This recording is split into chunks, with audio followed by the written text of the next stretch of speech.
You wake up every morning with two choices: repeat yesterday or command today. The difference?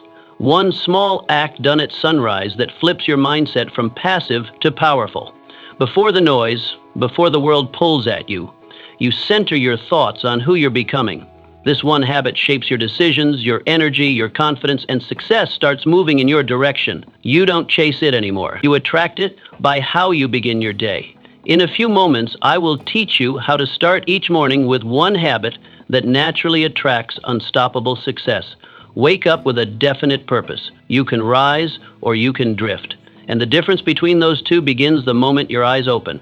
If you start your day without a definite aim, you've already handed your power to chance. But if the very first breath you take is wrapped in purpose, real chosen purpose, you seize back control of your life.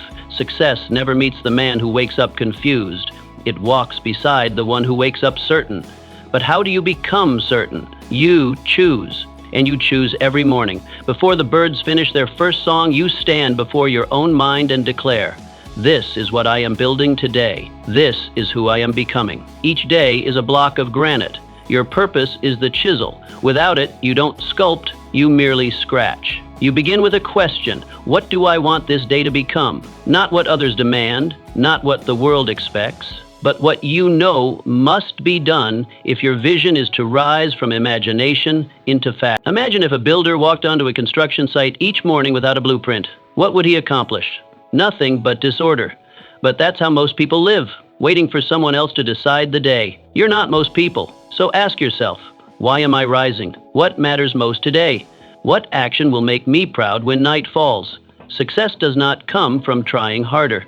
It comes from aiming better, and you must aim first thing in the morning, when the mind is quiet, before the world has a chance to speak. Each morning, sit still, close your eyes, say your intention aloud, see it, feel it, then rise like a man on a mission, because that is exactly what you are. Speak victory over your day. The tongue is a tool or a trap, and the first words you speak each morning either set your mind ablaze with conviction or extinguish your inner fire before it's even lit. You've seen this. A man wakes up and groans, "Another long day." Another says, "This is the day everything changes." Which one do you think leaves the house ready to win? You are what you speak, especially to yourself. Most people don't realize this. Your subconscious listens closely in the morning. It hasn't yet formed the rhythm of the day. It waits for you to tell it what kind of day it's about to live. So if your first words are doubt, dread, or defeat, you've already surrendered your power. But when you rise and say, "I am strong, I am capable, I will finish what I start," something inside you tightens, like a drawn bowstring. Do this before you speak to anyone else, even before you eat. Speak out loud, firmly, clearly, with power. Today I rise with clarity. Today I act without hesitation. Today I attract success by what I build. Imagine a warrior walking into battle mumbling complaints. He wouldn't last a minute. But when he shouts his oath, grips his blade, and charges forward, he's unstoppable. You are that warrior, and your weapon is your word. So ask yourself each morning, what truth must I speak over my day? What doubt must I silence before it grows? Do not wait for confidence to come. Speak it into being. Declare your mindset. Declare your goal. Then go and prove your words with action. What you say in the morning becomes the story you live by noon. Review your definite chief aim. If you don't review your vision daily, you forget why you started. And when a man forgets his why, he becomes a leaf in the wind, blown by circumstance, never rooted in purpose. Every morning you must bring your mind back to your definite chief aim, the one goal that lifts all others. Without it, life becomes a scattered chase for approval, pleasure, and distraction. But with it, everything begins to align. Why does this matter in the morning? Because the mind is unshaped when you first rise. It's like warm clay, soft, moldable. If you press your purpose into it early, it sets. But if you leave it to the world will shape it into fear, envy, and aimless busyness. So open your notebook, not a random sheet, one dedicated to your life's aim. Read it aloud, every word. Remind yourself what you're building and why it matters.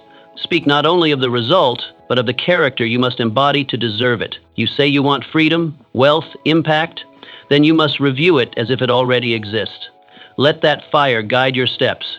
Imagine an archer pulling back his bow each morning without looking at the target. He might fire 100 arrows, but none will hit the mark. You are the archer. Your aim is your responsibility. Ask yourself, what am I truly working toward? Am I moving with direction or merely moving? Each morning, center yourself in your vision, because when your aim is clear, your decisions become easy and your power multiplies. Strengthen the discipline muscle. Discipline is not a mood, it is a muscle.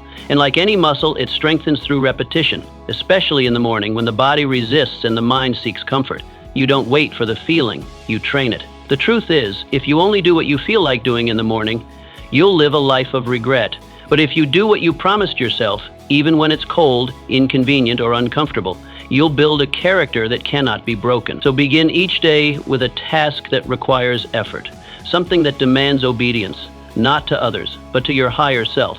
It could be a cold rinse, a morning walk, a handwritten letter to your future self. Anything that says, I command my will. Most people train their comfort. You must train your grit. Imagine a farmer refusing to tend his fields because he's not in the mood. How long before his harvest rots? But you are not a slave to your feelings. You are the master of your intention. Discipline, when trained in the morning, becomes a shield for the entire day. So ask yourself, what small battle will I win this morning to prove that I am stronger than my excuses? You want to attract success? Then act like the man success wants to meet. Disciplined, sharp, ready. The more mornings you win, the fewer days you waste. Practice inner stillness before action, before the noise of the world comes crashing in. Before the messages, the voices, the obligations, you must sit with yourself.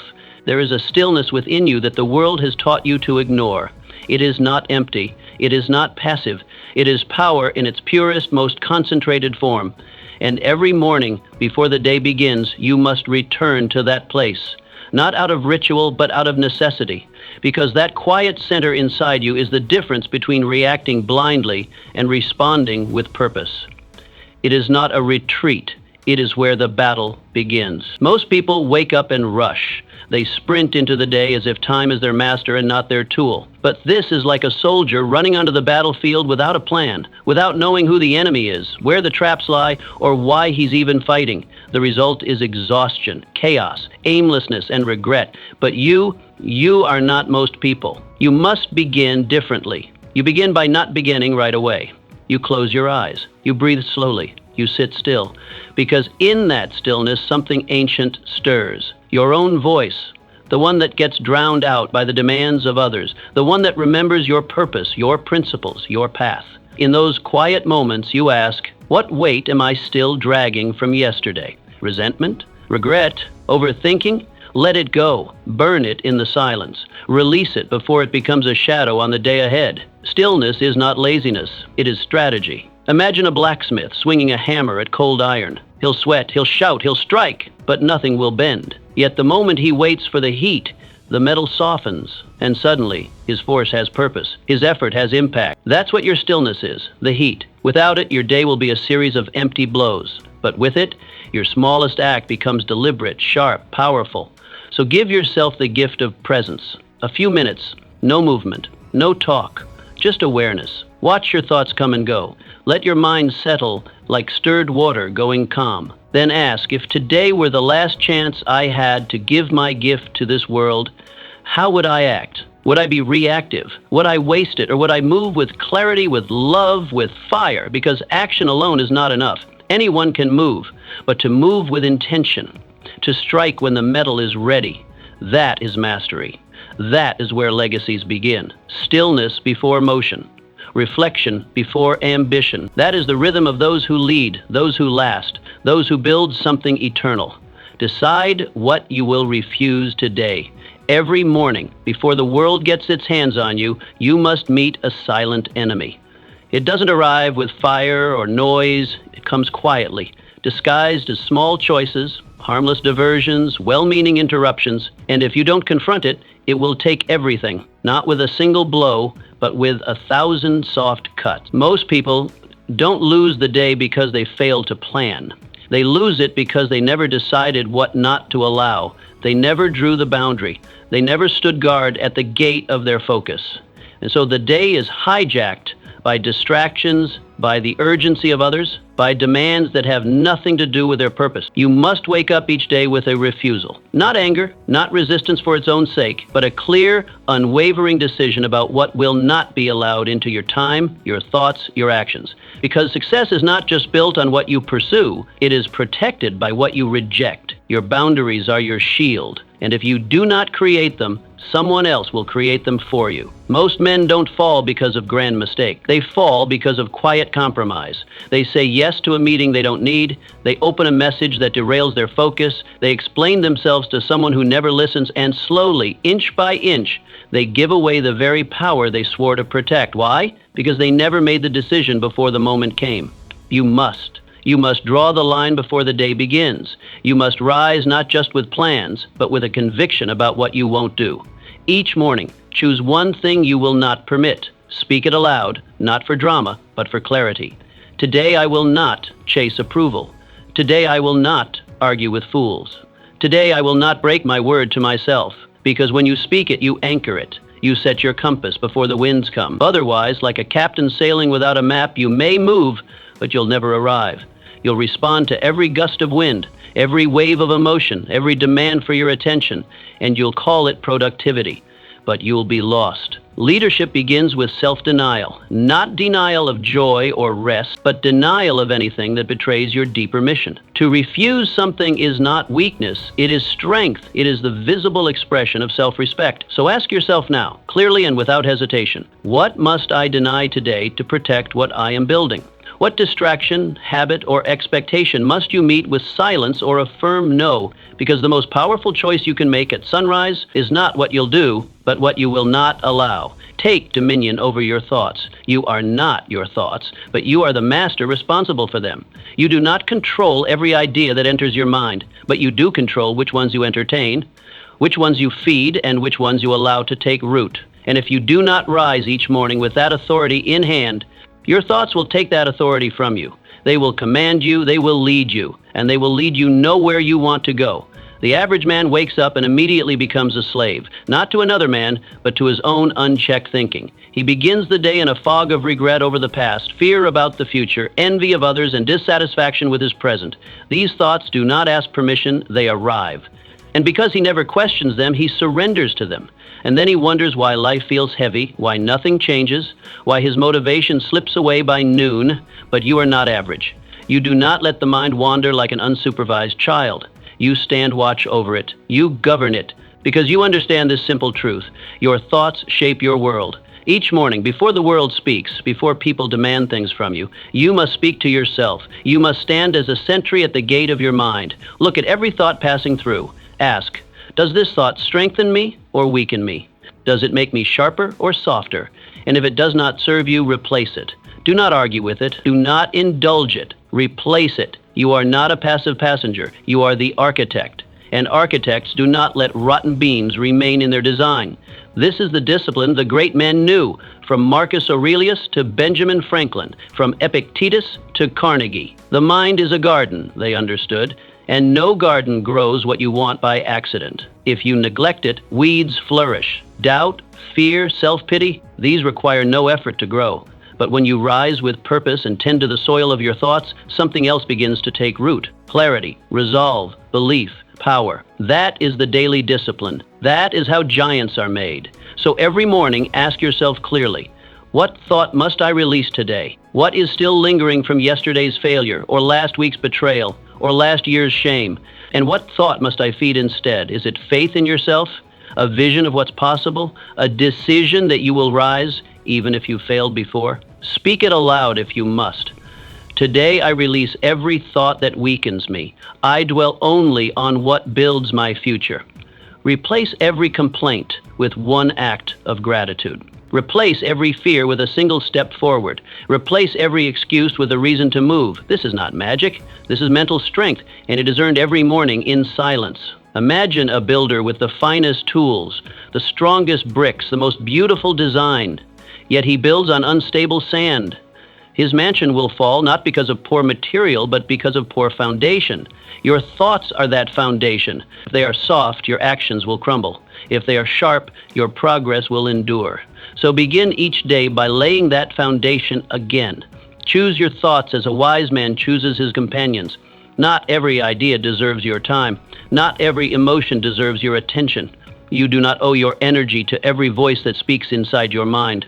You owe it only to the ones that make you stronger, because in the end, your life will never grow beyond the strength of the thoughts that hold it up. Guard them, shape them, and they will build a life worthy of your power. Move your body like a man who commands life. Your body is not a lifeless machine to be pushed through tasks.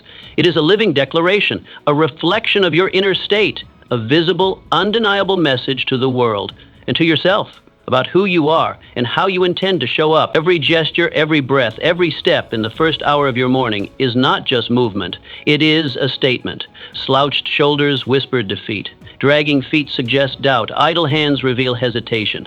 But when you move like a man with purpose, when your steps are firm, your shoulders back, your breath deep, you tell the day exactly who's in charge. You don't need a gym membership to reclaim your strength. You don't need a marathon to prove your discipline. What you need is intention, awareness, a choice to use your body not as a burden to carry, but as a tool of power. The first hour after you wake is sacred. It sets the rhythm for everything that follows. And the man who controls his first hour often ends up controlling the rest of his life. Stand tall as you rise. Roll your shoulders back. Plant your feet with force. Stretch, not lazily, but with strength, as if you are awakening a warrior that's been resting overnight, not a tired soul dragging himself into another day of obligation. When you walk, walk with speed, not rush. Speed, there is a difference. Rushing is anxious. Speed is decisive. Let your movement declare that you are a man of clarity, not confusion. That you are a man of action, not apology. There is ancient wisdom in this. The warriors of old, from Spartans to samurai, begin each morning not with words, but with rituals of the body. They moved, trained, breathed, focused. It wasn't about looking strong. It was about being strong. It was about commanding their bodies before the world tried to. They understood something we often forget. When the body obeys the mind begins to believe in itself. Confidence is not just a feeling, it is a habit. And the first habit is movement. Ask yourself each morning, what kind of man do I want to feel like today? Not someday. Today. Do you want to feel bold and walk like it? Do you want to feel calm? Then move with composure. Do you want to feel powerful? Then take up space with your presence. Your body can access emotions that the mind alone cannot reach. It can pull you out of weakness before your mind has even formed a complete thought. Picture a lion waking up. He does not crawl. He does not sigh. He does not hesitate. He rises, shakes the dust from his mane, and moves forward with silent authority. There is no announcement, no permission, just motion. You were born with the same potential, but the world will make you forget unless you remind yourself daily. Let your body be that reminder. Let it speak before your mouth does.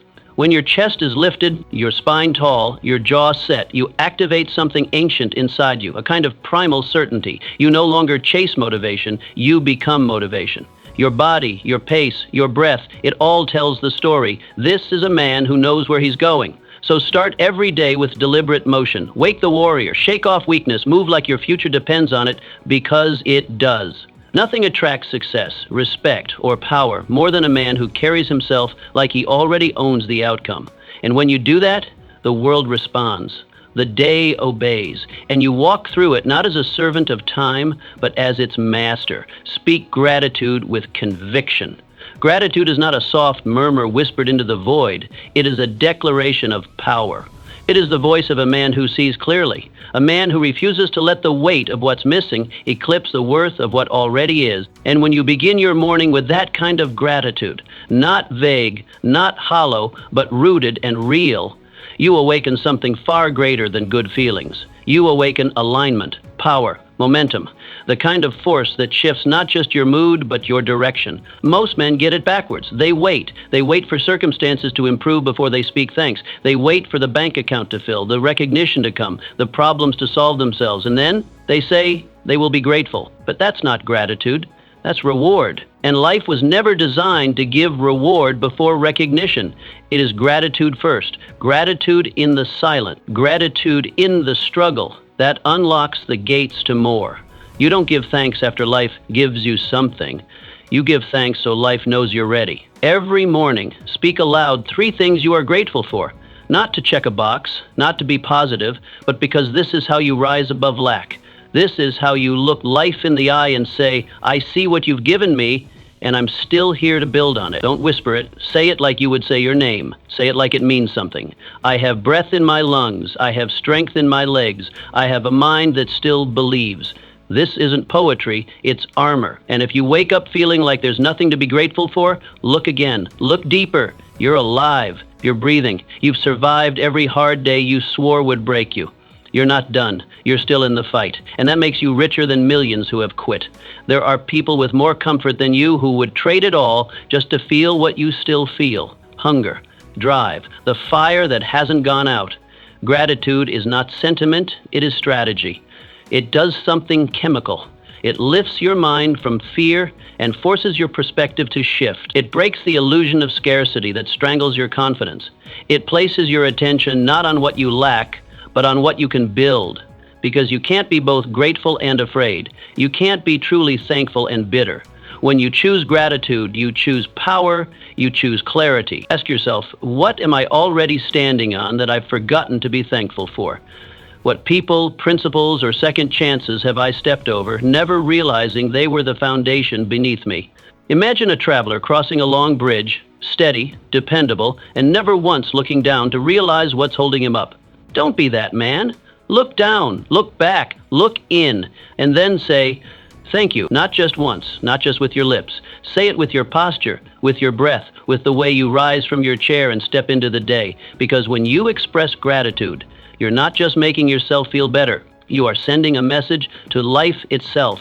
I recognize what you've done for me. I honor it, and I'm ready for more. More opportunity, more responsibility, more peace, more challenge. Gratitude makes room for all of it. Gratitude is not weakness. It is the mind's proof of maturity. It is the strength to stop waiting and start seeing. It is the practice of those who rise, not because life is easy, but because they have learned to begin each day with open eyes and open hearts. And when you do that, when gratitude becomes your morning fire, you will notice something strange. The world begins to respond in kind. Opportunities seem to appear. Burdens feel lighter. Conversations shift, not because life changed, but because you did. So let your gratitude speak loudly. Let it lead your morning like a war drum, not a lullaby. And step into the day knowing this: the man who begins with thanks ends with strength. Rehearse the hardest thing you must do today every day. Arrives with its own mountain. Sometimes it's obvious. A conversation you've been avoiding, a project you've delayed, a challenge you've convinced yourself you're not ready for. Other times it hides beneath smaller tasks and petty distractions, waiting until you're too tired to fight back. But whether it's bold or buried, the mountain is always there. And if you don't face it in your mind first, it will crush you when it appears in your path. The weight of it doesn't grow throughout the day.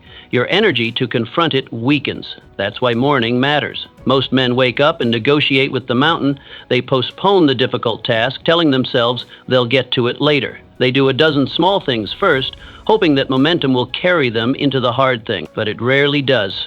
Momentum built on avoidance collapses the moment resistance rises. These men seek comfort before clarity, ease before effort, and in doing so they betray their own strength. But you must not walk that path. You must be different. You must meet the mountain before the world demands your attention, not in fear but in preparation, not with dread but with deliberate mental rehearsal. Sit still, breathe, close your eyes, and visualize it, the hardest task of the day. Not in abstract terms, not as a looming shadow, but as a specific action. See the details. The conversation, the writing, the confrontation, the decision. Whatever it is, bring it into the center of your mind. Do not push it aside. Now, watch yourself doing it. Watch the calm in your body. Watch the way you begin, not with hesitation, but with clarity. See your hands move. Hear your voice steady. Feel yourself complete the thing you've been tempted to avoid. This practice is not fantasy, it is mental combat training. Your brain does not distinguish well between imagined mastery and real-world success. It wires itself to whatever you feed it. So when you mentally rehearse the hardest part of your day, calmly, confidently, you plant in your nervous system a memory of victory. You are no longer guessing whether you can do it. You have already seen yourself succeed. And this changes how you walk, it changes how you breathe, it changes how you begin. Why is this so powerful? Because the hardest part of the hard thing is not the doing, it is the dreading. It's the tension, the delay, the anticipation that drains your strength. When you eliminate that by rehearsing the task first thing in the morning, you arrive not as a victim of the challenge, but as the one who has already endured it in the mind. You no longer hope to overcome it, you expect to. That expectation becomes your armor. It shields your will from the onslaught of hesitation. Ask yourself plainly, what am I most tempted to avoid today? What is the one thing that, if done, would make everything else feel lighter? What pain am I postponing? What weight have I decided to carry until the last possible hour? And then ask the more important question, what would happen if I faced it now? Before it grows bigger, darker, heavier in my imagination, most men polish every other weapon, but avoid the one blade they must actually use. They sharpen skills they don't need, tidy areas that are already under control, and hide behind preparation that never ends. But that's not strength, it's polished cowardice. You must be the opposite. You must reach for the blade you fear to touch. The task that scares you is the task that builds you. The conversation that tightens your chest is the one that opens your future. The decision that keeps you awake is the one that leads to freedom. Face it. Write it down. Don't let it live vaguely in your mind. Name the hard thing. Declare it on paper with finality. And then say it aloud, not for the world, but for yourself. This I will do first, not because it is easy, not because I want to, but because it shapes the man I must become. Success does not crown the man who dances around difficulty. It crowns the man who confronts it early and often, who wakes up and makes courage his first act of the day, who walks straight toward the thing others delay, knowing that the pain is temporary, but the power earned is permanent. That is how the mountain is moved. Not all at once, not without effort, but with one clear decision made before the day begins. I will not run. I will rise. Look yourself in the eye and speak with power.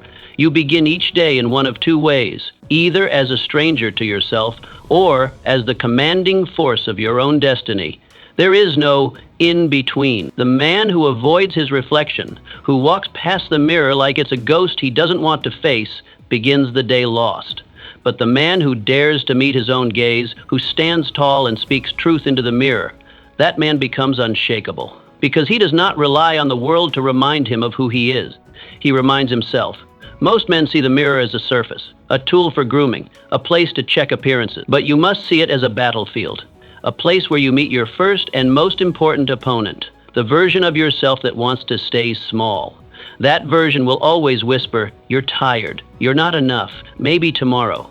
And if you don't answer him with something stronger, he will win. This is not about vanity. It is about vision. It is about training your eyes to see not just who you were yesterday, but who you are becoming today.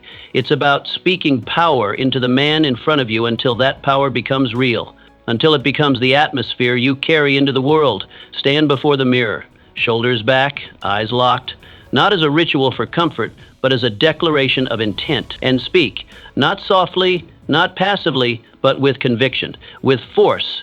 Say, I am the one who rises. I am the one who delivers. I am the man who does not wait for permission. I am the builder, not the beggar. These are not empty affirmations. They are verbal blueprints. Every word is a command you issue to the soldier within. You must understand, this practice is not superstition. It is self-command.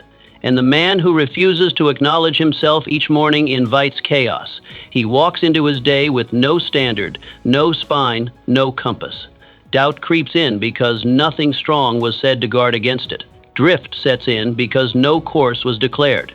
Ask yourself now, with complete honesty, when was the last time I looked myself in the eye and meant what I said? When was the last time you spoke a promise into your reflection and followed through? Not because someone was watching, but because you were. That is the measure of integrity, not public performance, but private allegiance. So speak promises, bold ones, not to impress, not to perform, but to bind yourself. Say, today I will finish. Today I will confront what I've avoided. Today I will lead without waiting to be led. Say these things with weight. Let your words become a covenant, a sacred bond between your reflection and your future. You do not speak because you are already strong. You speak so that strength awakens. Picture a general walking into the war room, eyes lowered, avoiding his own reflection in the glass, afraid of what he might see. That's how most people live, dodging themselves, hoping to stumble into greatness without facing their own weakness first. But not you. You will face yourself, even when the truth is uncomfortable, even when yesterday was a failure. You'll speak anyway. You'll say, "Today I rise again," because your words are not commentary, they are commands. And here is what happens when you do this day after day. Something shifts. At first it feels like performance, then it becomes practice, and eventually it becomes belief. The more you speak to the man in the mirror, the more he begins to listen, and the more he listens, the more he obeys. You say, "I lead," and soon you find yourself leading. You say, "I finish," and your hands start moving. You say, "I rise," and even on tired days, your posture follows the command. You're not trying to convince the world, you're convincing yourself. And that is the most powerful kind of persuasion, because no force on earth can match the momentum of a man who has convinced himself of who he truly is. Not the man the world tries to label, not the man chained to past failures, but the man who dares to rise again, look himself in the eye, and speak with certainty about where he's going. Do not check the time. Go to the mirror, look at the man waiting there, and speak to him like his future depends on it, because it does. Visualize your victory before it arrives. The world does not bend to wishful thinking. It does not respond to hesitation, nor does it reward the man who doubts himself. It responds to certainty. And certainty is born not in the hands, but in the mind. Before a man ever moves, before he speaks, before he strikes a deal or lifts a single brick, he must see. Not vaguely, not as a hope, but as a vision. The world obeys the man who has already walked through his future in his imagination, who has already built his life in thought before he lays a single stone in action. Each morning you have a decision. Begin as a man reacting to the world, or begin as the man designing it. The latter is the one who wins. And he begins not with noise, not with the chase for tasks, but with silence, with vision, with imagination so vivid it becomes instruction. Close your eyes. Strip the morning of its chaos. Let the world wait. This is your time. This is your battlefield before the battlefield. Now see the life you are building. Not just the outer image, but the inner man who earns it. See the discipline in your hands as you work, the clarity in your thoughts as you speak, the calm in your presence, the fire in your movement. You are not just imagining money, applause, or titles. You are envisioning the man, the builder, the conqueror, the finisher. You are shaping him like a sculptor holds clay, pressing into it with conviction, not fantasy. You turn the image in your mind again and again, sharpening it. The room you walk into as a man of power, the footsteps echoing with confidence, the voice that no longer wavers, the look in your eyes after you've kept every promise to yourself. This is not fiction. This is rehearsal. This is what the wise have always known. The body follows the mind. Action bends to thought. The man who has seen himself win clearly, repeatedly, cannot help but walk toward it with stronger steps. His breath is deeper. His spine is straighter. His words carry weight because they come from a place that has already built the end result. Ask yourself with brutal honesty, have I truly seen my life beyond the obstacle, or have I only imagined what might go wrong? Most men spend more time visualizing failure than victory. They walk through worst-case scenarios as if rehearsing for misery will somehow protect them. But it doesn't. It weakens them. It wires the brain for collapse. It teaches the nervous system to flinch. You cannot build what you fear. You cannot hold in your hands what you have not first embraced in your mind. So stop rehearsing disaster. Start rehearsing dominance. Before you leave the house, before you answer messages or meet people or touch your work, see it. Drench your mind in certainty. Not wishful certainty, but earned. Not based on ease, but on inevitability. Your life must be built, not by chance, not by someone else, but by you, for you, because of you. You are the source. You are the builder. You are the one who will carve it into existence. Imagine a warrior stepping onto a battlefield, but not blindly. He has already seen the terrain, already dreamed the charge, already heard the cry of triumph in his mind's ear. He is not guessing. His sword is already drawn in his imagination. That is why his step does not shake. That is why his eyes do not wander. That is why, even in the face of difficulty, his spirit does not yield. He is not reacting. He is fulfilling a vision. This is how you must begin your day. Not by accident, but by design. You do not wait for motivation. You summon it. You do not hope for clarity, you create it. The movie of your success must play behind your eyes like a reel that never stops. Frame by frame, action by action, you see it, you believe it, you move toward it with hunger. And something incredible happens when you do this, not once, but daily. Your mind begins to refuse anything less.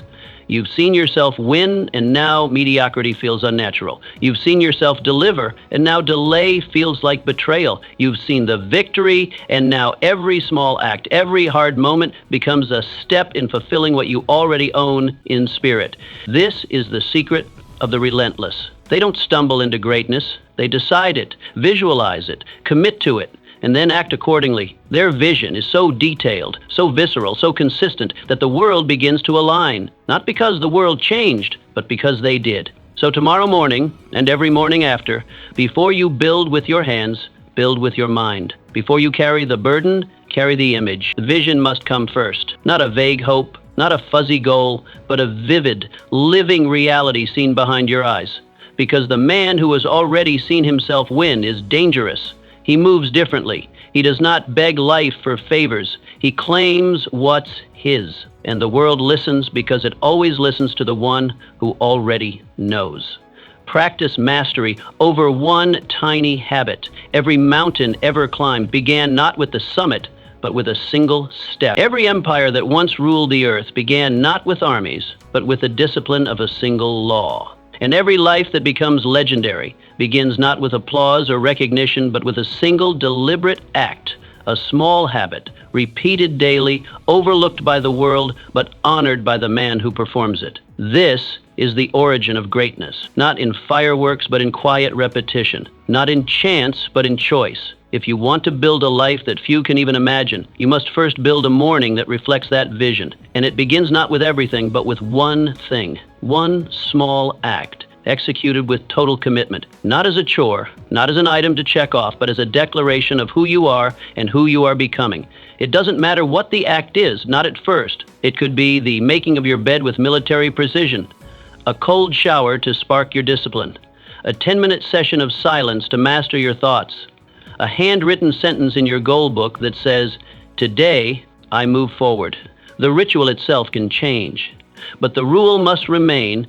It must be done without failure, without complaint, without compromise, because this one act is not about the task, it's about the message.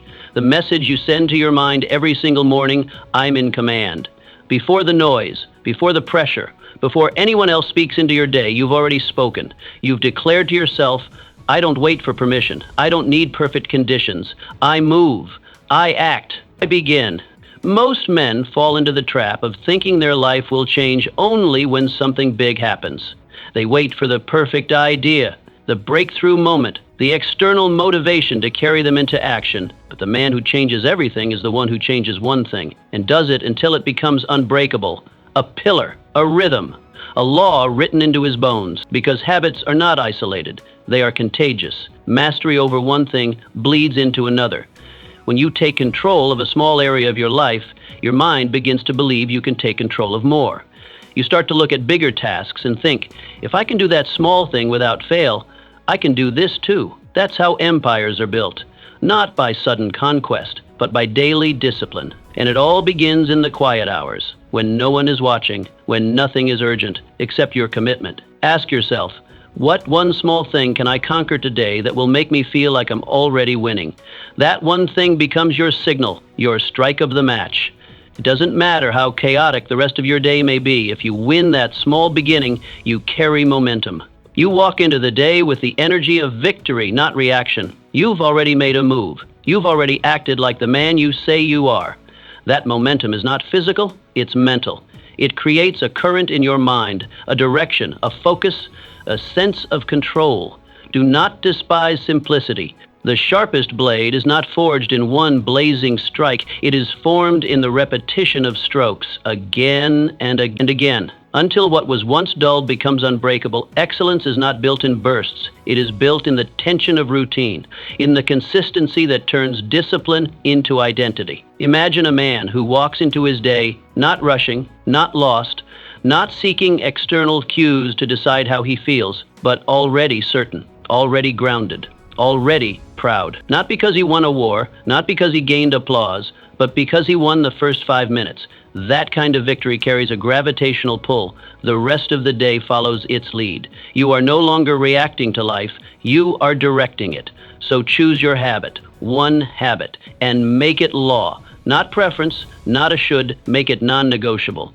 Whether tired, busy, discouraged, or behind schedule, it gets done. That commitment becomes your armor, your proof. Every time you do it, you reinforce something powerful in your subconscious. I am who I say I am. I do what I said I'd do. That kind of proof changes how you walk. It changes how you speak. It changes what you expect from yourself and from the world. Most people try everything and master nothing. They're spread thin, full of ambition, empty of discipline. But the man who becomes dangerous is the one who masters one. The one who says, this habit is mine. It belongs to me. No matter what happens, I will not fail at this. And when that truth is lived long enough, it becomes part of him. And once something becomes part of you, no one can take it away. That is the beginning. That is the mountain's first stone, the empire's first law, the life of greatness, hidden inside a quiet, consistent act, repeated every morning. So tomorrow, don't aim for everything. Aim for one. Do it with excellence. Do it without exception. Do it until it becomes who you are. Because success does not belong to the man who tries everything. It belongs to the man who masters the one. Repeat the law of compensation to yourself. The world pays you exactly what you earn. No more, no less. This is not cruelty, it is law. And law, when embraced, becomes power. If you want to rise, truly rise, you must anchor your mornings in this one unshakable truth. You are not compensated for what you desire. You are compensated for what you deliver. The world does not move for the man who complains, who waits, who hopes to be discovered. It moves for the one who brings value, clearly, consistently, and without needing applause to do so. Each morning, before the day floods in with its noise and tasks, you must speak the law aloud. I will be rewarded in direct proportion to the service I render, not for who I know, not for what I wish, not for the image I project, but for the real value I give day after day. Let these words settle into your bloodstream. Let them echo in your thoughts, because this law removes the fog. It burns away the illusions. It strips you of blame and fills you with direction. Suddenly, the path becomes clear. Not easy, but clear. You don't need to chase luck. You need to serve better. This law is powerful because it turns your gaze inward. It forces you to stop asking, why don't I have more? And start asking, what am I truly giving? That question pierces the ego. It shines light in corners you've ignored.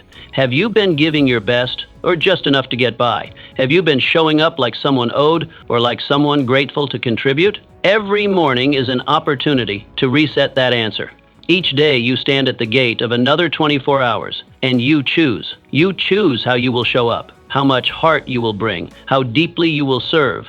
Not because someone told you to, not because it's who you are becoming. Ask yourself with ruthless honesty, what value do I bring today without being asked, without being reminded, without needing a reward at the end? That's the real measure of a man, not what he does when others are watching, but what he gives when no one demands it. The silent craftsman, the unseen warrior, the one who stays late, who perfects the work, who adds that final polish even when no customer will ever notice. That man builds something far more valuable than a paycheck. He builds reputation. And over time, reputation becomes leverage. Reputation becomes wealth. Imagine a craftsman who finishes each piece of work with such care that even if no one notices, he notices. He runs his hand along the smooth surface, proud, not because it earns him more money immediately, but because it reflects who he is. Over time, customers return, whispers spread. His name is carried into rooms he has not yet entered. That's how true wealth is built, not by chasing attention, but by chasing excellence. Because here's the truth most avoid. You are paid in spiritual gold before you are ever paid in coin. That gold is minted in the quiet moments, in the extra minutes you devote, in the depth of thought you bring to your work, in the way you carry yourself. Every action is a deposit. Every choice is a vote cast for the man you are becoming. So make a vow each morning, not to please others, not to get ahead, but to honor the standard you have set for yourself. Say it with quiet conviction. Today, I will give more than I take. I will outwork my position. I will over-deliver in silence. Let this be your creed. not your strategy. Because once it becomes who you are, the results will follow, not always immediately, but inevitably. You must understand, compensation is not a mystery. It is a mirror.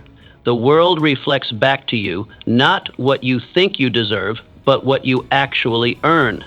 And if you consistently give more than you're paid for, you will eventually be paid more than you give. This is the secret that separates the average from the extraordinary. The average man waits to be noticed. The extraordinary man makes himself impossible to ignore. Not by noise, but by value. The irony is, the moment you stop chasing payment and start obsessing over service, the payment increases, not because you begged for it, but because you became too valuable to ignore. And value commands attention. It commands reward. It commands respect. Not in the loud way, in the lasting way. This day will reward me in direct proportion to what I give it. Nothing more, nothing less. The world is not unfair. It is exact. The mirror does not lie. And if you want it to reflect success, abundance, and strength, then give the day something worthy of reflection. Let others wait to be motivated. Let others wait to be paid more before they give more. But you will lead with service, you will lead with effort, you will lead with the silent power of a man who knows what he's worth and proves it before he speaks it. Because in the end, success does not belong to the loud, it belongs to the useful. And usefulness is built daily, quietly, relentlessly by those who understand that compensation isn't a gift, it's a response.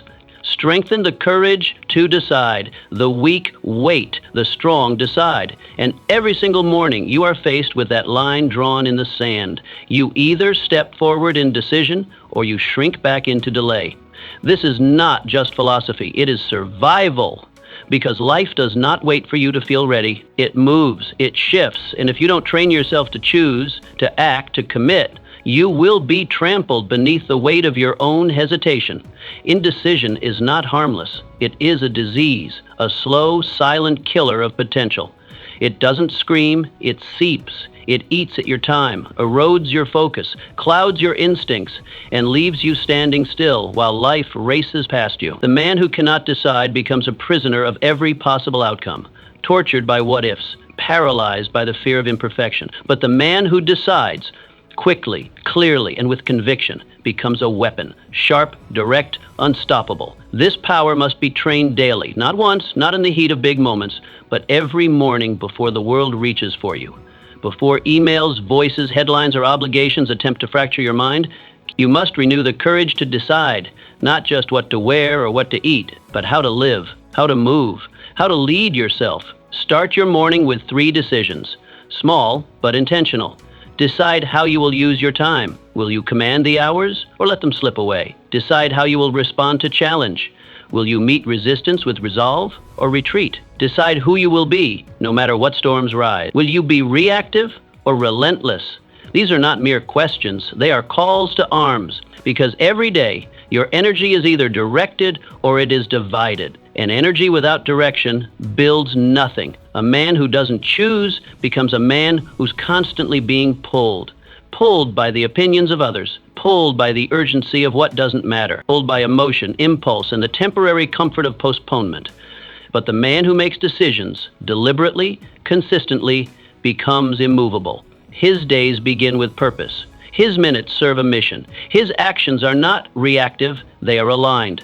Why does this matter? Because decision is not just about speed, it's about strength. When you decide, you simplify. You conserve your power. You stop wasting mental energy on the same internal debate that's been stealing from you for days, weeks, or even years.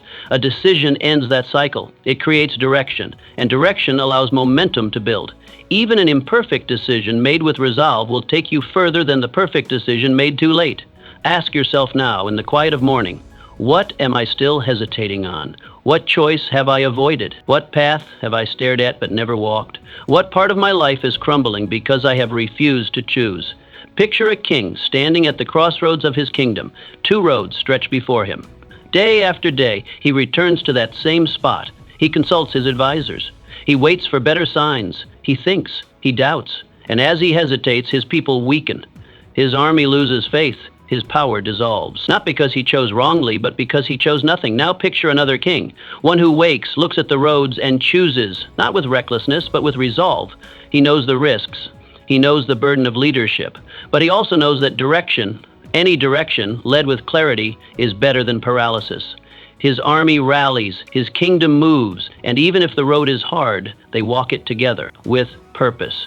You must become that king of your mind, of your schedule, of your destiny. Decide, and then move, because the longer you wait, the heavier the decision becomes, the more emotion wraps around it, the more doubt infects it, and eventually, you won't be choosing between two roads, you'll be choosing between motion and decay. Each morning, stand before your reflection, before the noise, before the demands, and speak decisiveness into your soul. I do not wait. I do not drift. I decide and I advance. Say it with force, with clarity, with the authority of a man who is no longer interested in being a wanderer. Because the world is not moved by those who hesitate. It is moved by the few who dare to choose and stand by their choice. You will make mistakes. You will have moments of doubt. That is inevitable. But the man who decides, even wrongly, learns. He adapts. He grows. But the man who refuses to choose, he fades. He watches his potential rot in the comfort of indecision. So build the habit. Carve the ritual into your mornings. 3 decisions, made before the world opens its mouth. What will I do? How will I act? Who will I be? These answers are not distant. They are immediate, and they are yours to command. Because the man who begins his day with decision will end it with progress. And eventually, the world will begin to respond, not with confusion, but with respect. Not as if you are lost, but as if you are leading, because you are. Fortune does not stumble upon the passive. It seeks the decisive, the ones who no longer wait, the ones who move with fire, the ones who say, I have decided. Now watch me build. Affirm that you control your emotions. You are not some leaf to be tossed by the storm. You are not some leaf to be tossed by the storm. You were not born to flinch every time life raises its voice. Within you is the power to govern the most unruly kingdom in the world, your own emotions. And if you are to live with strength, clarity, and direction, you must begin each morning by claiming that power.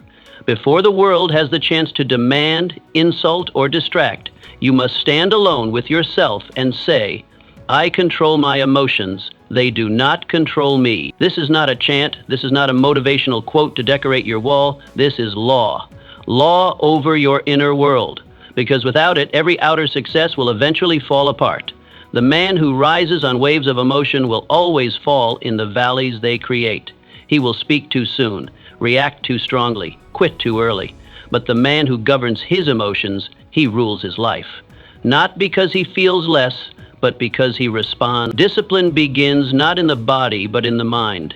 And not just in what you think, but in what you allow yourself to feel without becoming consumed. It begins the moment your eyes open, before anyone has said a word, before any circumstance arises. In that still moment, you must plant your flag. Today, I will not be swayed by insult. I will not be moved by fear. I will not crumble before pressure. I remain steady. This is not denial, it is refinement. You are not ignoring emotion. You are mastering it. To feel deeply and yet choose deliberately, that is not weakness. That is the highest form of strength. Anyone can lash out. Anyone can get swept up. But to feel the heat of anger, the pull of discouragement, the shadow of fear, and still choose your next move with clarity, that is rare. That is power. That is manhood in its purest form. So you must ask yourself in the quiet of morning, what emotion has ruled me lately?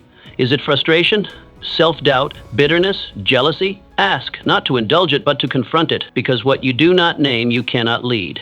And what you do not lead will rule you. You may think it's just a mood, but moods have a way of becoming your mindset, and mindsets become your life.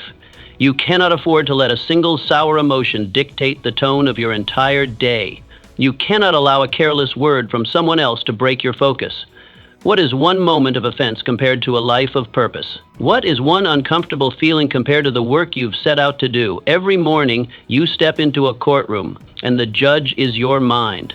There, you decide what thoughts are allowed to remain and which must be cast out. And if you do not sit in that chair, Emotion will sit in it for you. Imagine a man who every time the wind changed direction, stopped and rebuilt his house. He would never know rest, never know strength, never build anything lasting. But the wise man digs deep. He builds a foundation that does not sway with the weather. It is rooted in principle, in purpose, in self-command. That must be you. You cannot stop the winds from blowing, but you can refuse to be moved by every gust. So, speak it with authority, out loud, not as a hope, but as an order you give to yourself. Today, I will choose my response. I will not be owned by my feelings. I command myself. Say it with force. Let your voice carry it from your chest to your mind until your body understands that this is the man in charge. Because by noon, the storm will come. It always does. Something will break. Someone will misunderstand you. A delay will tempt you to rage or retreat. That is life. But life's chaos will find, not a man scrambling to react, but a man who has already fortified his mind. A man who, in the silence of dawn, built his inner fortress, brick by brick. A man who does not seek comfort, but commands composure. And when the storm tests his gates, it finds them locked, not by chance, but by choice. This is the quiet strength that wins, not the loudest man in the room, not the one who performs resilience for the world, but the one who, in solitude, chooses it before it's needed, the one who builds his calm like a warrior sharpens his sword, daily, privately, relentlessly. And this must be you. You must choose to win not just your goals, but your emotions. Because a man who loses himself to feeling is a man who can be manipulated, distracted, delayed. But the man who wins his emotions at dawn, he becomes untouchable by dusk. So tomorrow morning, when the alarm goes off, when the stillness is yours, don't rush into the world. Don't start with noise. Start with mastery. Declare it again. I am not ruled by feeling. I am ruled by principle. I am calm. I am clear. I command myself and carry that fire into the day, not to destroy, but to build. Build your thoughts. Build your work. Build your legacy, because the world does not belong to the most emotional man. It belongs to the most disciplined one. Study one sentence that elevates your thinking. Words have power, not the shallow, forgettable power of noise and chatter, but the deep, shaping force of truth when chosen like a blade and wielded in silence. And nowhere is this more evident than in the morning, when your mind is still soft like clay and your spirit is ready to be carved into form. In that sacred stillness, before the world starts shouting, before messages arrive and duties pull you in a dozen directions, you have a window, a moment, a chance to take hold of a single idea and let it raise your mental altitude like the first gust of wind under a rising eagle. You don't need 100 voices in your head each morning. You need one principle, one sentence, one line of truth that hits you like a bell and continues to ring all day. Find it, read it slowly, speak it aloud, not in a whisper, but as if you were making a vow. And then ask yourself, how will I live this today? Most men treat wisdom like fast food, consumed quickly, forgotten faster. They collect quotes, highlight books, repost ideas, only to go about their day unchanged. They chase more and more words, hoping that volume will make up for the lack of depth, but it never does, because truth doesn't transform you when you read it. It transforms you when you live it. You must not collect words. You must apply them. You must build your days around them. And this begins not with volume, but with focus. A single sentence, truly understood and consciously practiced, has the power to shift your posture, your tone, your entire rhythm. The mind, freshly awakened, is not meant to be crowded. It is meant to be guided. And that guidance begins with a single thread of meaning, woven deeply into your thoughts. Say you come across a line like, "The man who serves best earns most." You could skim it and nod, or you could carry it like a sword. You could let it shape how you treat people during your day. Let it direct how you approach your work, how you respond to pressure, how you measure your success. It becomes your lens, your compass, your quiet challenge to rise above impulse and into principle. Just one line, fully lived. This is not just about self-help. This is ancient. This is what the Stoics did, what warriors did, what monks, masters, and builders of all kinds have always done. They didn't rush to learn everything. They chose one truth, and they lived it until it shaped them. That's how men are made, not by accumulation, but by application. Ask yourself now, Am I rushing to learn everything or slowing down to live one truth fully? Because there's a difference. And that difference defines not just how you think, but who you become. Imagine a mason. He tries to build an entire wall in one day. He grabs stones, stacks them fast, lays them without care. By evening, the wall stands, just barely. And by morning, it's cracked, collapsed, forgotten. Now, picture another mason. He rises each morning and lays one stone perfectly. With focus, with care, he checks the alignment, the base, the mortar. He finishes his stone, steps back, and walks away. The next day, he does it again and again. A year later, he has a wall, not hurried, but eternal, built to endure storms, built to last. Your mind is that wall, and each morning you are laying a stone. You can rush and hope it stands, or you can slow down and build something worthy, something that won't collapse when life applies pressure. Choose your sentence like you choose your foundation, and lay it with care. This is not weakness. This is not minimalism for the sake of simplicity. This is strength. Because when you live by one clear principle each day, your energy is not scattered, it is sharpened. You become decisive, focused, clear. And in a world that moves too fast, clarity is rare power. So tomorrow morning, don't open 10 tabs. Find one idea, one sentence, the kind that makes you pause, the kind that speaks to something in you that's still growing. Write it down. Say it aloud. Reflect on it like a sculptor runs his hands along the edge of a statue. Let it become part of how you move. Because the man who learns deeply, even one line, gains more than the man who reads 1,000 and changes nothing. One idea, lived fully, is more valuable than an entire library left on the shelf. And each morning, you are given the opportunity to choose depth over distraction, mastery over motion, foundation over flash. You don't need more knowledge, you need more use. And the mornings, quiet, focused, sacred, are your best time to build that use into habit, into rhythm, into identity. Words have power. Not when hoarded, not when repeated like mantras you barely understand, but when chosen carefully, applied deliberately, and lived courageously. So choose your sentence. Let it guide your hands, your tone, your presence. And in time, you will find that you haven't just learned something, you've become something. One sentence, lived well. That's how greatness begins. Say no to the easy path. Each morning you wake is a silent challenge. The sun has not yet spoken, the world waits. But within you, two roads stand, one lined with warmth, comfort, indulgence, and quiet temptation. The other is cold, unwelcoming, steep with effort and discipline. You do not stroll into greatness, you decide into it. And the cruel trick of life is this: if you do not choose, the easy path will choose you. Not with a shout, but with a whisper. Rest a little more. Delay just a bit. Avoid the discomfort. And before you know it, the day has been surrendered. That is why the first act of the day must be a declaration, not to the world, but to yourself, aloud, with strength. Today I reject the easy path. I choose the difficult because it sharpens me. These words must not be a mantra. They must be a weapon, a blade drawn against weakness, a vow to your future self that you will not walk the path of average. Because the easy path flatters you. It seduces you. It offers no resistance, but that is its poison. For it is the resistance that forges strength. The easy path tells you you've earned a break long before you've built anything worth resting from. It gives you momentary relief and lifelong regret. It gives you temporary escape, but robs you of power. What begins as comfort slowly mutates into captivity. You may think you're simply choosing ease, but what you are actually doing is handing over your potential in exchange for softness. You trade discipline for dopamine. You trade the long-term reward for a fleeting sugar rush of ease. You wake with the possibility to become something formidable, but without resistance, that possibility fades into routine, into stagnation, into self-betrayal. So you must ask yourself, am I avoiding pain? Or am I becoming powerful? Because the two never walk hand in hand. The path to power is carved in discomfort. That's the cost. The ones who rise do not do so because it's easy. They rise despite the difficulty. They wake and walk into discomfort because they know that greatness does not welcome the weak-willed, and neither does life. The greats, those we read about, admire, study, they did not fall into success by accident. They did not stumble onto excellence. They chose discipline when desire screamed.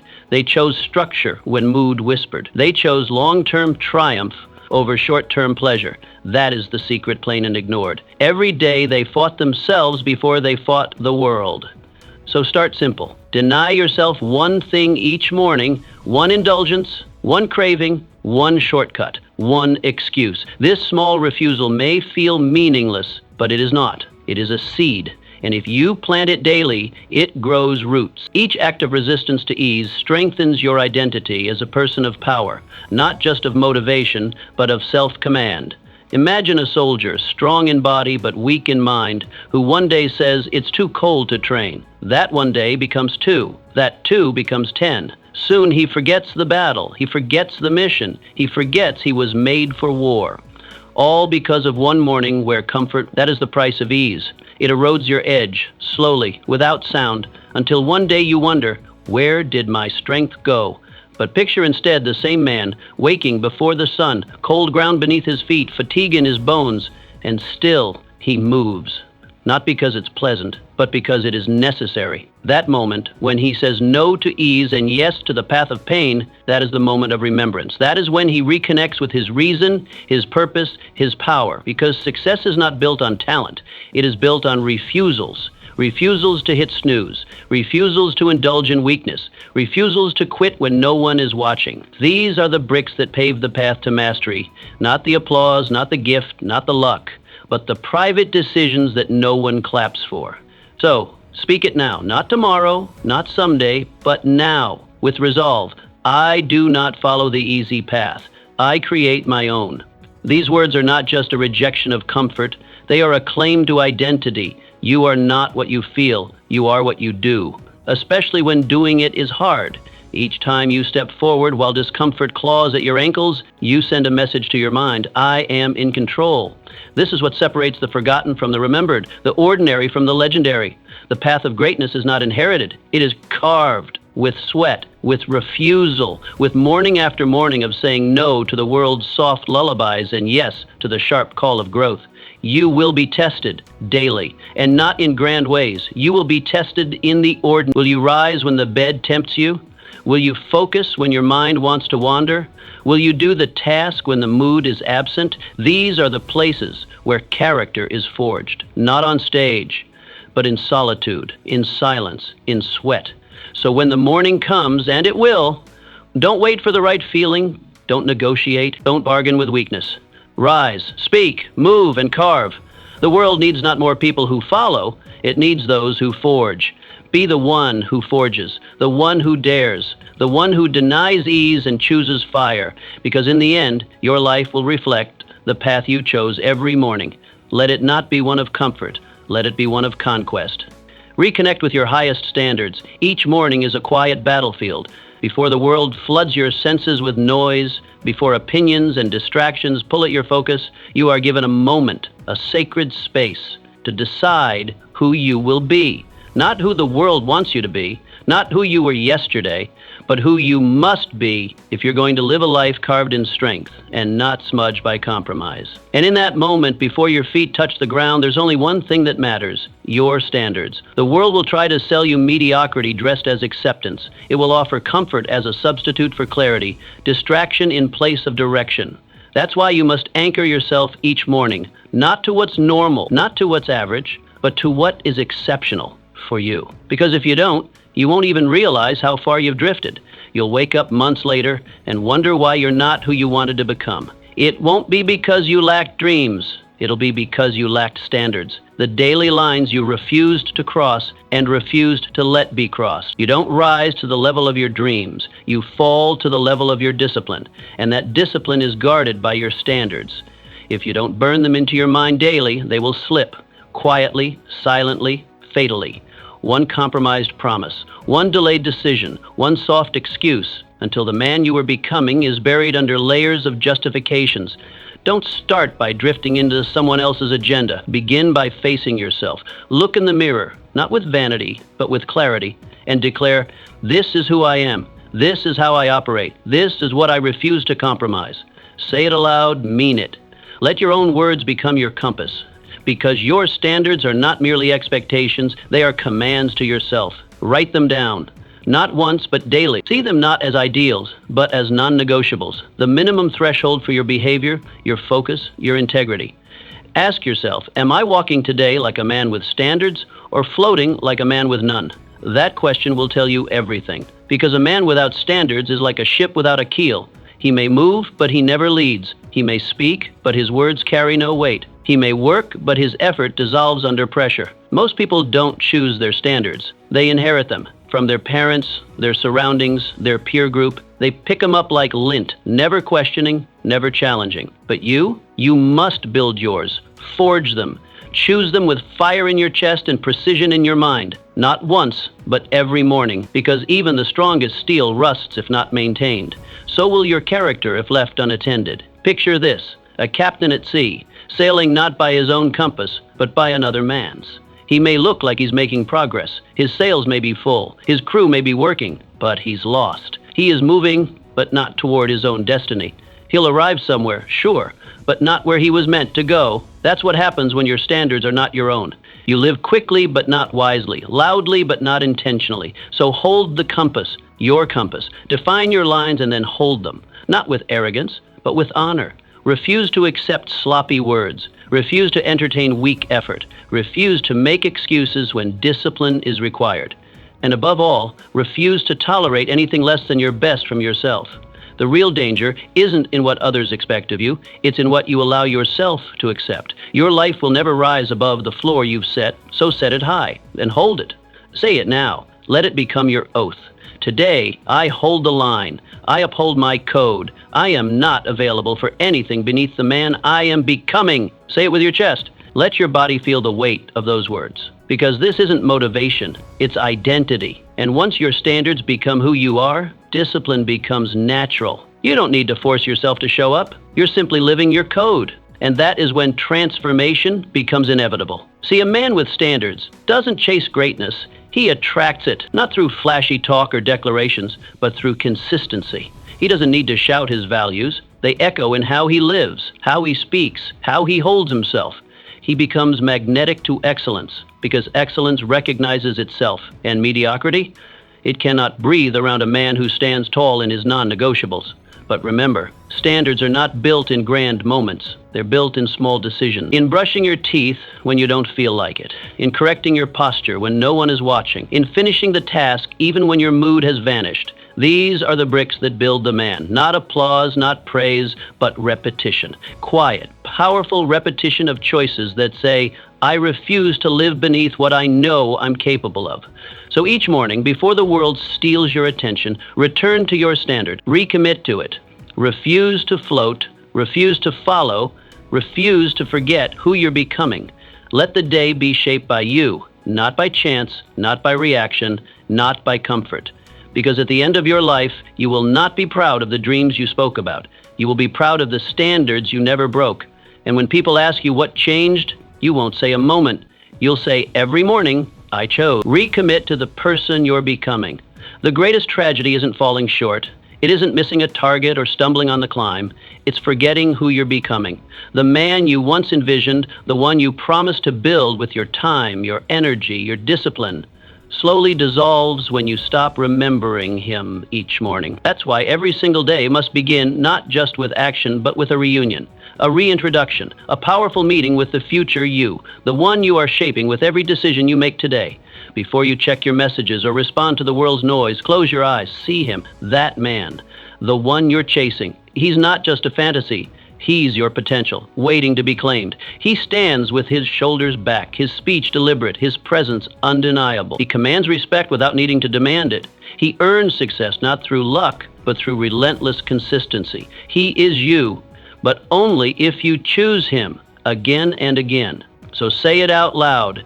Today I recommit to becoming him. These aren't empty words, they are a vow. They are a line in the sand between who you've been and who you refuse to let go of.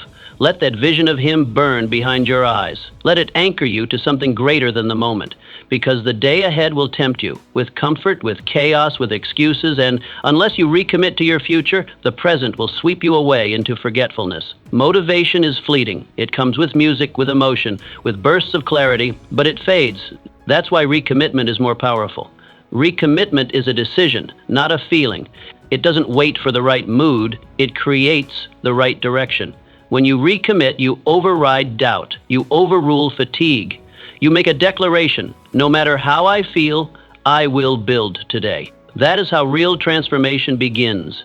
Not in the grand moments, but in the quiet, steady decision to remember. Most men start with fire. They begin strong, speak boldly, declare their goals with excitement. But where are they when it gets hard? Where are they when progress slows, when failure visits, when routine sets in and applause disappears? Most of them vanish, not because they weren't capable, but because they never recommitted. They let time pass without returning to their vision, and slowly it died. Ask yourself this: who am I becoming? Not what do I want, not what do I hope, but who is that man I'm working to become? And then ask, what does that man expect of me this morning? Does he expect you to sleep in, to drift through your habits half awake, or does he demand precision, focus, effort, honor? Answer honestly, then write it down. Speak it aloud. Let your own voice become the fire that lights the way. Imagine a builder standing at the construction site of a house he dreamed of building. On day one, he has a blueprint, a vision, a clear direction. But each morning, instead of reviewing the plan, he builds from memory. He grabs what's nearby, sticks, stones, whatever he can find, and adds it to the frame. By day 10, the structure is crooked. By day 30, it collapses. Why? Not because he lacked tools, but because he lacked recommitment to the plan. That's how most people live, drifting, guessing, forgetting. But the builder who returns to the blueprint every morning, he builds with alignment. He checks his measurements. He corrects yesterday's errors. He remembers the design. He doesn't build what's easy, he builds what's true. And over time, something extraordinary rises. Not a ruin, but a monument, something that lasts, something that inspires, something that proves what's possible when you stay committed to the vision. This is your task, your calling, your discipline. Every morning, return to the blueprint. Don't let your life be a reaction. Let it be a construction. Stand firm and say, no matter how I feel, I recommit. No matter what happened yesterday, I recommit. I choose to build, because that choice, repeated daily, becomes identity. And once it becomes identity, it becomes destiny. You won't always feel powerful. You won't always feel clear. Some mornings your mind will be clouded. Your body will resist. Yesterday's failures will whisper shame. But that is precisely when recommitment matters most. Recommitment is not something you do when it's easy. It is the very thing that makes you strong when it's hard. It is the bridge between yesterday's stumble and today's rise. The man who achieves great things isn't the one who started perfectly.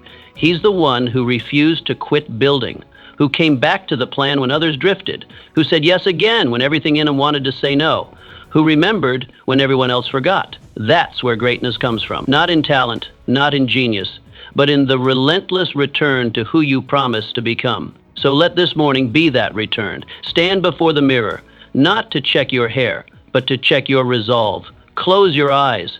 See the man again. Hear him speak. Watch him lead. Feel what it's like to be him. Then open your eyes and make it your mission. Every word, every move, every task must reflect the man I saw. And if you fall short, fall forward. Then recommit again, because that is how monuments rise. One brick, one vow, one recommitment at a time. And the man you're building, he's worth every one of them. End the morning with a promise to persist. Your morning is not just a time to wake up. It is a moment of command. A moment to declare not just how you will feel, but who you will become. Too many men chase inspiration, drink from it like it's fuel, and then wait for it to last the whole day. But inspiration is a spark. It fades, it flickers. And if that's all you rely on, you will stop at the first sign of resistance. That is why your morning must not end with inspiration. It must end with a vow, a silent but fierce promise to endure, a commitment to persist no matter how the day unfolds. Because no matter how clear your vision is now, storms will come. Disappointments will arrive uninvited. Your plans will be delayed. People will doubt you. Obstacles will rise like walls. And if you haven't decided in advance to keep going, you won't. But the man who begins his day not just by dreaming, but by declaring, I persist, he cannot be broken. Not because he is stronger than others, but because he chose to be unshakable before the shaking began. Say it aloud, not as a ritual, but as a contract with your character. Today I persist. Through boredom, through pressure, through setbacks. I do not stop. Let those words fill your lungs before the day tries to knock the breath out of you, because the moment you speak them, you plant a flag in your mind. You create a standard your future self is expected to meet. You turn your motivation into a mission. This vow is not just poetic, it's practical. It is the anchor you will cling to when fatigue sets in, when results delay, when nothing goes as planned. Your body will want to quit. Your mind will whisper alternatives, but your vow will speak louder if you made it loud enough to begin with. Most people give up far too soon, not because they're weak, not because they lack talent or opportunity, but because they never made the decision to persist before the challenge arrived. They didn't make their promise early. They approached the day like a gamble, not a battle. So when the winds changed, they turned around. But you must not be like them. You must make the promise in the calm so you can keep it in the storm. Ask yourself this now, before the chaos begins. When the moment comes today to quit, what will I say back to it? Will you say, this is too hard? Or will you say, I already decided to finish? Will you say, maybe not today? Or will you say, I show up no matter what? Picture this, a man rowing across the sea. He cannot see the shore. Waves rise like mountains. Wind slaps his face. The cold gnaws at his fingers. There is no crowd cheering. There is no one to validate his effort. The boat creaks. The journey drags on, but he does not drop the oars, not because the sea is calm, but because he already made the promise. Before he pushed off the shore, he told himself, I will not stop until I reach the other side. And so, even when there's no sign of land, he rows. Even when the waves insult his pace, he rows. Even when his arms burn and his thoughts beg for comfort, because he's not rowing for a mood, he's rowing for a mission. That is the kind of vow you must make every morning. Write it, speak it, burn it into your bones.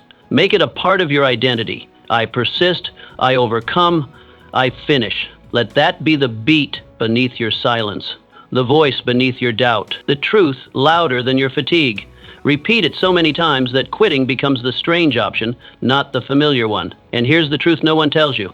The world moves for the man who keeps moving, not for the cleverest, not for the loudest, not even for the most talented, but for the one who refuses to stop, especially when no one is watching. That's the part that matters most. What you do when the crowd is gone, when the lights are off, when there's no scoreboard, no validation, no applause.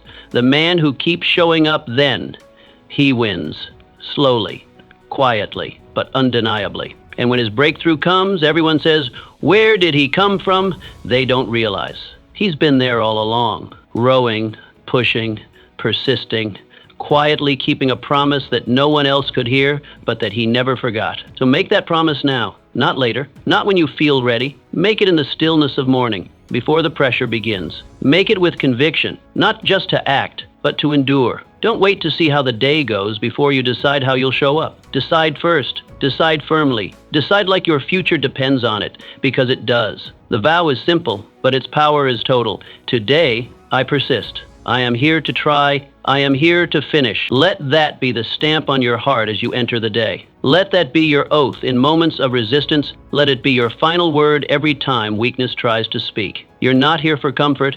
You're not here to coast. You're not here to dabble. You're here to build, to finish, to become. That requires stamina, not just physical, but mental, emotional, spiritual. And that stamina is born from one thing: repeated, ruthless recommitment. And you begin that each morning with a vow. You're not the man who tries. You're the man who persists through all of it. So rise, say it, live it. I persist, I overcome, I finish. And the world will eventually move because you never stop. Success doesn't begin with luck. It begins with intention. Every morning you have the power to shape your mindset, your energy, your future. Make this ritual your foundation and watch how doors begin to open, opportunities start appearing, and confidence becomes your default state. Keep showing up, keep doing this one thing, and success won't just visit, it will stay. Your future is watching how you start your day. Make it count every single morning.